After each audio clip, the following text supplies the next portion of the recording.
मुख्यमंत्री की जिम्मेदारी है या नहीं है? बाबू, संथाल परगना में आपने कुछ नहीं किया, लोगों को बेवकूफ बनाने का काम किया। आपने हर किसान को 6,000 रुपया दिया सालाना, आपने क्या किया? मोदी जी ने हर गरीब के घर में गैस का सिलेंडर पहुंचाया, आपने क्या किया? हमने 2.5 करोड़ गरीबों को कर दिया, आपने क्या किया? हमने 3 करोड़ गरीबों के घर में बिजली पहुंचाई, आपने क्या किया? हमने 10 करोड़ गरीबों के घर में शौचालय बनाए, आपने क्या किया? हमने पूरे झारखंड में मुफ्त में कोरोना के 2 टीका लगा दिए। हेमंत बाबू, आपने क्या? इस प्रकार के मुख्यमंत्री को आप चाहते हो? अरे जोर से बोलो, चाहते हो? और जोर से बोलो, चाहते हो? नहीं चाहते हो तो उखाड़ कर फेंक दो इस सरकार को। और 24 में 14 की 14 सीटें भारतीय जनता पार्टी की झोली में। 2024 में 14 की 14 सीटें भारतीय जनता पार्टी की झोली में डालेंगे क्या? अरे सुनाई नहीं पड़ता है भैया, डालोगे क्या? 14 कमल खिलाओगे? मोदी जी को फिर से प्रधानमंत्री बनाओगे? पूर्ण बहुमत की भाजपा सरकार बनाओगे? भारत माता की। भाई, संथाल परगना वालों की आवाज को क्या हो गया? अरे ऐसी आवाज नहीं चलेगी। मैं बाबा देवदत्त के स्थान पर आया हूं, ऐसे थोड़ी ना बोलते हैं। अंत तक दाएं बाएं दोनों पंडालों में मेरे साथ हाथ उठाइए, उठाइए दोनों हाथ। 2024 सभी सीटें कमल भेजे दिल्ली के, इसका संकल्प से बोलिए, भारत माता की, भारत माता की, भारत माता की। मंच पर उपस्थित श्रीमान दीपक प्रकाश जी, प्रदेश अध्यक्ष झारखंड भारतीय जनता पार्टी, विधानसभा में भारतीय जनता पार्टी के नेता और झारखंड के पहले मुख्यमंत्री भाई बाबूलाल मरांडी जी, झारखंड के पूर्व मुख्यमंत्री और राष्ट्रीय उपाध्यक्ष श्री रघुवर दास जी, मोदी जी की मंत्रिपरिषद में मेरी साथी बहन अन्नपूर्णा देवी जी, हमारे भाजपा के प्रभारी जिनके नेतृत्व में यूपी में भारतीय जनता पार्टी 74 सीट जीतकर आई, ऐसे श्री लक्ष्मीकांत वाजपेयी जी, आज जिनके निमंत्रण पर मैं इफको नैनो तरल कारखाने का भूमि पूजन करने आया, ऐसे इस क्षेत्र के जागरूक सांसद श्री निशिकांत दुबे जी, श्री सुनील सोरेन जी, हमारे सांसद महोदय, श्री आदित्य साहू जी सांसद महोदय, श्री विनोद शर्मा जी, श्री नारायण दास जिला अध्यक्ष जी, विधायक भी है, हमारे दिलीप सांगन, दिलीप भाई खड़े हुए, दिलीप भाई आगे आइए जरा, इफको के चेयरमैन साहब, जोर से ताली बजाओ भाई। बहुत बड़ा कारखाना आज देवघर में लेकर आए हैं हमारे इफको के प्रबंध निदेशक अवस्थी जी, और आज जिनको मिलने के लिए मैं यहाँ आया हूँ, ऐसे समग्र संथाल परगना से आए हुए प्यारे भाइयों, बहनों, माताओं और मेरे जिगर के टुकड़े जैसे युवा मित्रों, आप सभी को जोहार, नमस्कार। मित्रों, देवघर में आया हूं तो सबसे पहले बाबा के चरणों में प्रणाम कर मेरी बात शुरुआत करना चाहता हूं, क्योंकि इसी के कारण ये धरा पूरे देश और दुनिया में पवित्र स्मरण के साथ जानी जाती है। आज इस भूमि का कंकड़ कंकड़ पूरा देश संकट मानता है। वो बाबा के चरणों में मैं प्रणाम कर मेरी बात की शुरुआत करना चाहता हूं।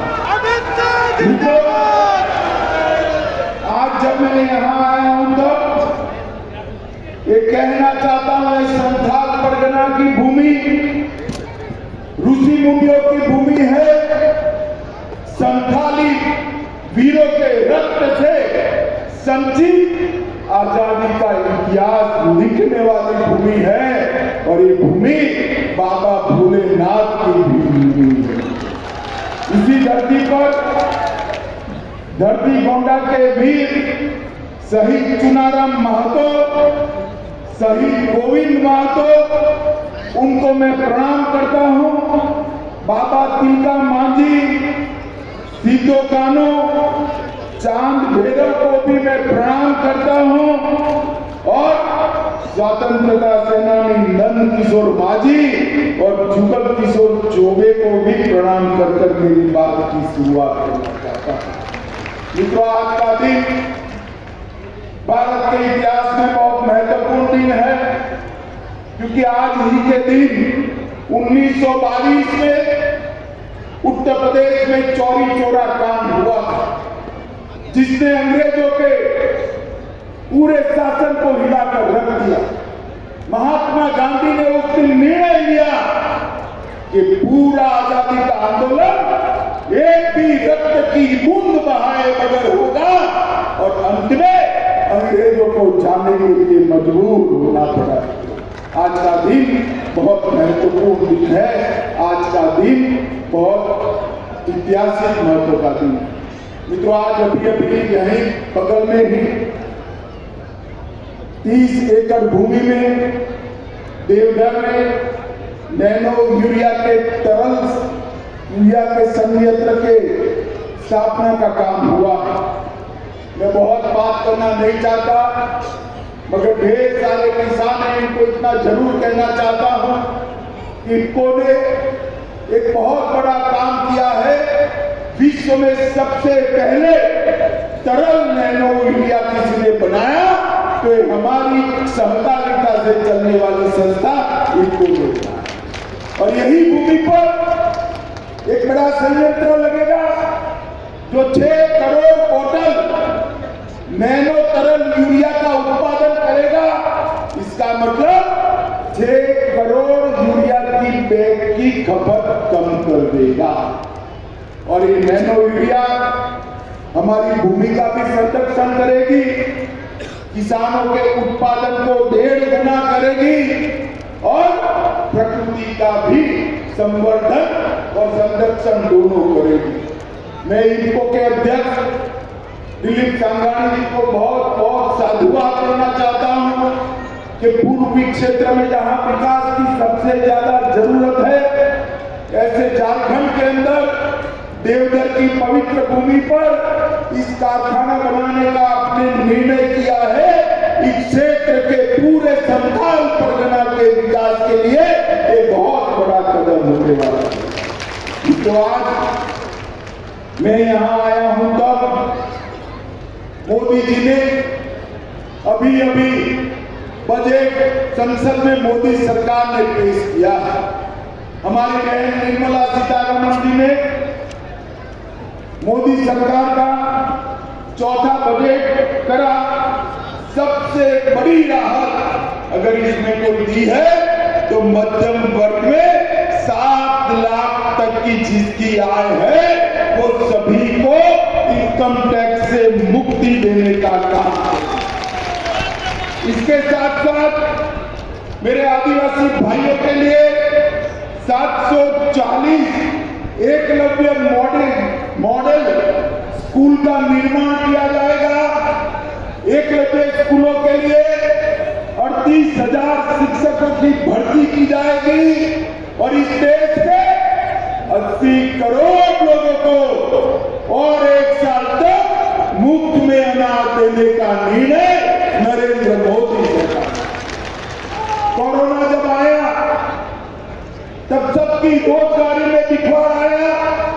ये बिखराव के चलते मोदी जी ने फैसला किया था किसी भी गरीब के घर का चूल्हा बंद नहीं होने देगी ये सरकार। ये संवेदनशील नेता, संवेदनशील प्रधानमंत्री नरेंद्र मोदी जी ने 2.5 साल तक हर गरीब के घर में प्रति व्यक्ति प्रति माह 5 किलो अनाज मुफ्त पहुंचाया और अब और 1 साल तक मुफ्त में अनाज देने की बात इस बजट में मोदी जी लेकर आए हैं।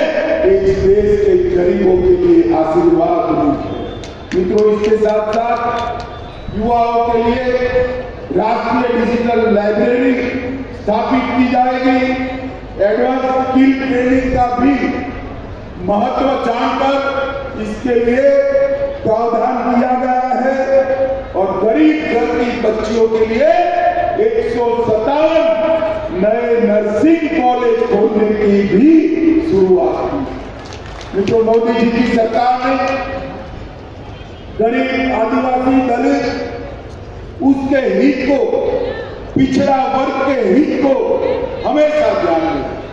अभी दूसरी बार राष्ट्रपति बनाने का मौका मिला तो नरेंद्र मोदी जी ने एक गरीब आदिवासी घर की बेटी बहन द्रौपदी मुर्मू को महामहिम द्रौपदी मुर्मू बनाकर समग्र देश के आदिवासियों का सम्मान किया। पहली बार आजादी के बाद राष्ट्रपति भवन के अंदर एक गरीब घर की महिला आदिवासी राष्ट्रपति बनकर दुनिया भर में राष्ट्राध्यक्ष का स्वागत कर रही है।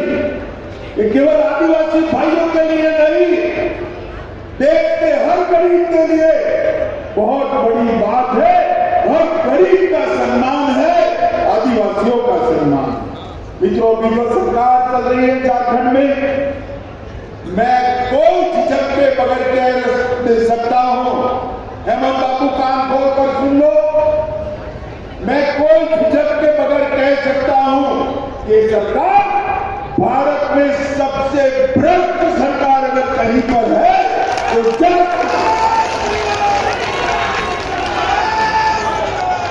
अटल जी ने झारखंड को बनाया था एक सपने के साथ कि झारखंड का विकास होगा, यहाँ का दलित, यहाँ के आदिवासी, यहाँ का पिछड़ा वर्ग जो सालों से अन्याय सहन करता था वो अन्याय का निवारण हो। रघुवर जी की सरकार, अर्जुन मुंडा की सरकार ने शुरुआत तो ठीक की, फिर से हेमंत बाबू आ गए। अरे भाई, कोई मंत्री बनता है, मुख्यमंत्री बनता है तो भ्रष्टाचार करता है तो हाथ से करता है। इन्होंने तो ट्रैक्टर और रेलवे के वेतन से भ्रष्टाचार करना है। जरा शर्म करो, शर्म करो।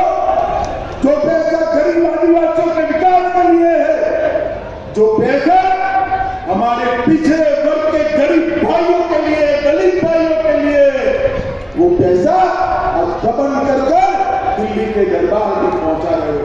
हेमंत बाबू, जनता के 1000 आंख और 1000 कान होते हैं। जनता है जो सब जानती है।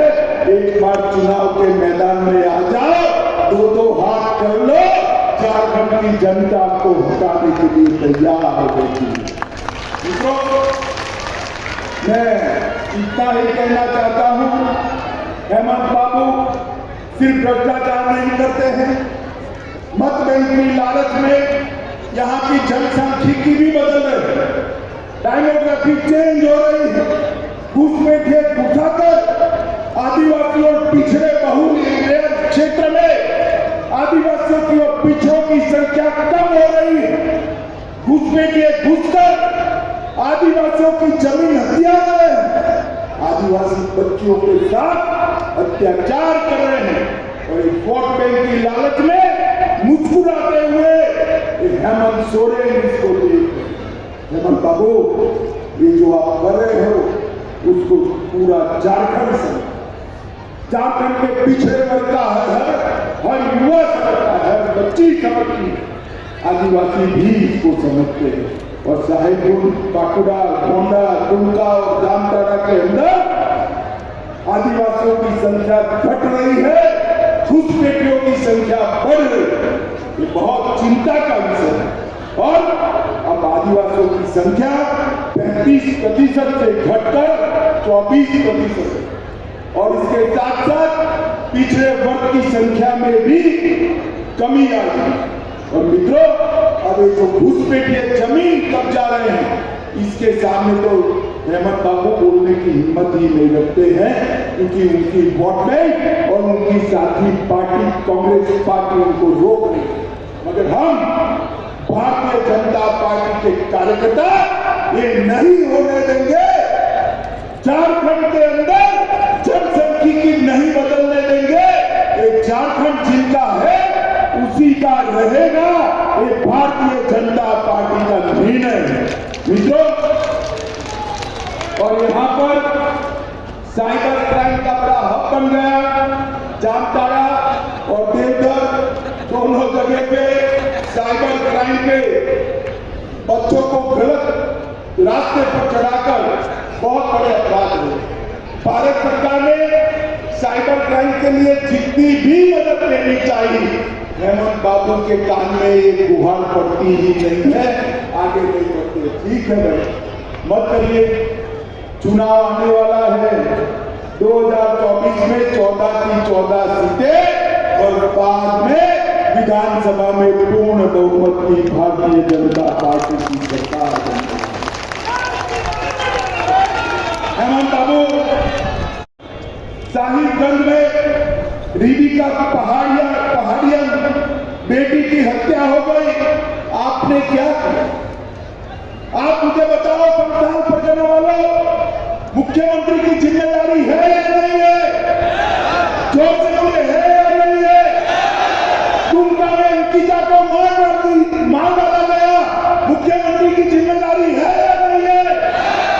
आदिवासी समाज की बेटियों की निर्मम हत्या हो रही है और आप वोट बैंक की पॉलिटिक्स कर रहे हो। सर करो, सर करो। इसके लिए झारखंड नहीं बनाया था, हमने झारखंड बनाया था यहाँ पिछड़ा वर्ग, दलित, आदिवासी तबके को न्याय मिले, इनको विकास मिले, इसके लिए बनाया था। और आप विकास करने की जगह आदिवासी बेटियों की हत्या हो रही है, आप कुछ नहीं करते। अभी बाबूलाल जी ने ढेर सारी बातें बताई। एम्स बन गया, एयरपोर्ट बन गया, बड़े बड़े नेशनल हाईवे बन गए, ये नैनो का कारखाना लग गया, एक किसी ने बिजली का भी कारखाना लगाया, एक लोहे का भी कारखाना लगाया। भाई आपने कभी कुछ किया है तो बता दो। मैं तो पूरा लिस्ट बता दिया जो बाबूलाल जी ने बताया। हेमंत बाबू, संथाल परगना में आपने कुछ नहीं किया, लोगों को बेवकूफ बनाने का काम किया। संथाल परगना की जनता आज आपको जान चुकी।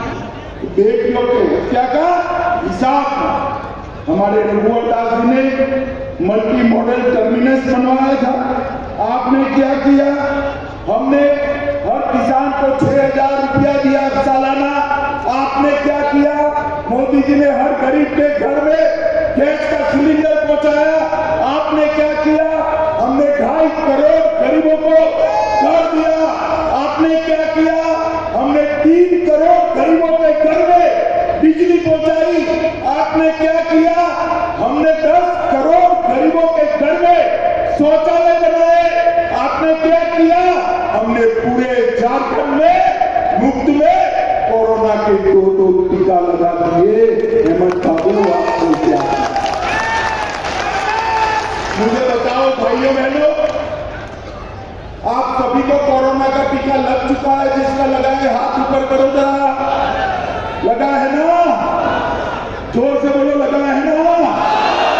25 पैसा भी देना पड़ा है क्या? देना पड़ा है क्या? ऊपर से मोदी जी ने कॉफी पिलाई ना, मोबाइल पर रिसीप्ट भेज दी ना। सिर्फ आपको नहीं, पूरे देश में 130 करोड़ लोगों को टीका लगाकर कोरोना से सुरक्षित करने का काम नरेंद्र मोदी सरकार है। और आप कुछ नहीं कर सकते। हमारे रघुवर जी ने महिलाओं की रजिस्ट्री में सिर्फ 1 रुपये का फीस रखा था, आपने आते ही बंद कर दिया। रघुवर जी ने मुख्यमंत्री कृषि आशीर्वाद योजना की थी, आपने आते ही बंद कर दिया। तो ये कोई विकास का काम करना नहीं चाहते, केवल वेतनों में भरकर रुपया आए, इतना भ्रष्टाचार। मुझे बताओ, संथाल परगना के लोग इस प्रकार के मुख्यमंत्री को आप चाहते हो? अरे जोर से बोलो, चाहते हो? और जोर से बोलो, चाहते हो? नहीं चाहते हो तो उठार कर फेंक दो इस सरकार को। और 24 में 14 सीटें भारतीय जनता पार्टी की झोली में।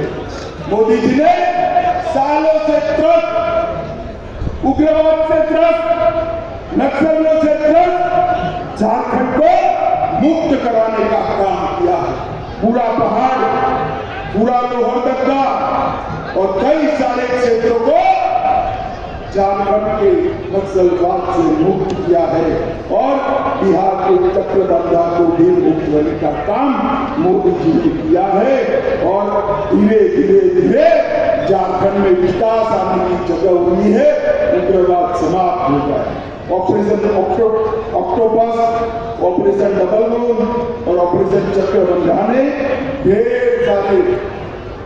सारे नक्सलियों को सरेंडर भी किया है और मुक्त भी मारे भी। मित्रों, मोदी जी ने डिस्ट्रिक्ट बिल्डर फंड के तहत 63,000 करोड़ आदिवासियों के विकास के लिए भेजा। भगवान बिरसा मुंडा की जयंती को आदिवासी गौरव दिन के रूप में मनाने की शुरुआत नरेंद्र मोदी जी, और 63,000 करोड़ रुपया जो भेजा है उसमें से 8,00,000 करोड़ रुपया मेरे झारखंड के गरीबों के विकास के लिए पहुंचाने का काम नरेंद्र मोदी जी ने किया। मित्रों, ये अमृतकाल का जो बजट आया है, ये अपने आप में गरीबों का बजट है। गरीबों के लिए ढेर सारी सुविधाएं यहाँ पर लेकर आया हुआ बजट है। एक क्षेत्र में, गोंडा में और साहिबगंज में ढेर सारे काम हुए हैं। जुलाई 22 में मोदी जी ने एयरपोर्ट का उद्घाटन किया, एम्स बनकर तैयार हो गया है और इसके साथ साथ नया रेलवे स्टेशन मिला है। लगभग 3,30,000 लोगों को विभिन्न श्रेणियों में पेंशन दी गई है। देवघर रिंग रोड बन चुका है। जीसीडी इंडस्ट्रियल एरिया में सॉफ्टवेयर टेक्नोलॉजी पार्क की स्थापना हुई है और 100 से ज्यादा कंपनियां यहाँ पर आई हैं। प्रधानमंत्री जन धन योजना में झारखंड के हर घर में बैंक अकाउंट खुला है। आवास योजना में सिर्फ गोंडा क्षेत्र में 1,44,000 घरों का निर्माण हुआ है। ग्राम सड़क योजना 1280 किलोमीटर सड़क का निर्माण किया है और प्रधानमंत्री उज्ज्वला योजना में सिर्फ संथाल परगना में 7,90,000 माताओं को गैस का सिलेंडर देने का काम एक भारतीय जनता पार्टी की मोदी सरकार। माताओं, भाइयों, बहनों, आज मैं यहाँ आया हूं। हमारी ये राजमहल वाली सीट है, वो गत चुनाव में छूट गई थी। आज मैं राजमहल सीट के सभी मतदाताओं को करबद्ध निवेदन करने आया हूं। गोंडा जैसा विकास राजमहल में भी करना है तो एक कमल खिला दीजिए, मोदी जी को आशीर्वाद दीजिए। यहाँ पर मुझे बताइए माताओं, भाइयों, बहनों, 2024 में 14 की 14 सीटें भारतीय जनता पार्टी की झोली में डालेंगे क्या? सुनाई नहीं पड़ता है भैया, डालोगे क्या? 14 करोड़ खिलाओगे? मोदी जी को फिर से प्रधानमंत्री बनाओगे? पूर्ण बहुमत की भाजपा सरकार बनाओगे? तो मेरे साथ दोनों हाथ उठाइए। संकल्प की विजय के संकल्प की